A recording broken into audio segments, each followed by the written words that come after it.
So if the banks aren't likely to be on the hook, although in a particular case, the facts might be helpful, what are the primary, what are the ambiguities which you think are the most legitimate areas where the government might be overreaching, where people actually have legitimate defenses?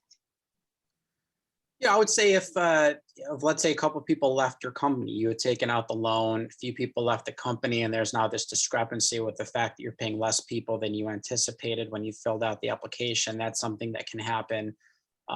Number two is just having a better year than you thought. I mean, if the government maybe looks at an application or they were to pull someone's tax return somehow, and they were able to see that somebody maybe didn't necessarily need the money, and it's more clear after they've taken out the loan than at the time they filled out the application, I think that's a legitimate defense. I think that's a legitimate fear that a lot of people have right now is that, I've gotten calls from businesses where they say, look, we ended up having a good year. Are we in trouble? Do we need to repay this money?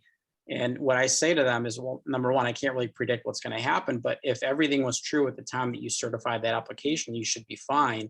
And no one's going to hold you accountable for something that happened in the future that you had no idea was going to happen. So I think those are the two of the most common things that I get asked about.